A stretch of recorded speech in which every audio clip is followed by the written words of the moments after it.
9 TV Telangana news కి స్వాగతం. Rajendra Nagar circle Bandlaguda జగిర్ municipal కార్యాలయంలో బూత్ లెవెల్ అధికారులతో ఓటర్ జాబితా తయారీపై రాజేంద్ర నగర్ డిప్యూటీ కమిషనర్ సురేందర్ రెడ్డి సమావేశం ఏర్పాటు చేశారు.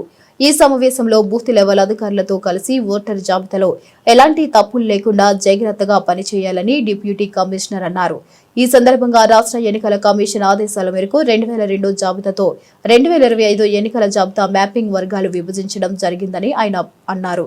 చనిపోయిన ఓటర్లు ఇతర ప్రదేశాలకు వెళ్లిన ఓటర్ సభ్యులను తొలగించడం జరుగుతుందని, తప్పు నమోదు ఉన్న వారి వివరాలను సరిచేయడం జరుగుతుందని, అలాగే కొత్త ఓటర్లను నమోదు చేయడం లాంటి సూచనలు, సలహాలు ఇచ్చారు.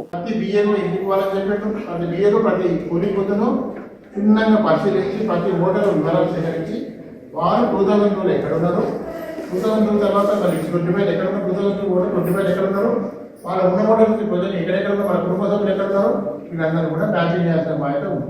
కాబట్టి మీరందరూ కూడా ప్రతి ఒక్కరు కూడా మీకు ఇచ్చిన 2002 ప్లస్ 25 చూసుకొని 2002 మ్యాపింగ్ చేసి ఆ మ్యాపింగ్ చేసిన వాళ్ళ కుటుంబ సభ్యులను కూడా యోగనికింద మన మ్యాపింగ్ చేసేస్తే టోటల్గా ఓటర్ చేసినా మీకు అయిపోతుంది. తర్వాత ఇప్పుడు మనకి ఏమైతే ఎస్ఐఆర్కి ఇది ఫిల్మెంబర్ ముందు చేయాల్సిన కాబట్టి అందరూ కూడా మీ బిఏఓలు ఖచ్చితంగా బేసిక్ పోస్ట్ అంటే బేసికల్గా బిఏఓ పోస్ట్ అనేది ఇది పిల్లర్ స్ట్రాంగ్గా ఉంటేనే ఇల్లు అనేది స్టాండర్డ్. కాబట్టి ఖచ్చితంగా మీరు కొడుకులు సమాచారం చూసాను. Thank you. పొద్దున ఎవరైతే దాన్ని ఇప్పుడు కొబ్బరి వాటి వచ్చిన వాళ్ళు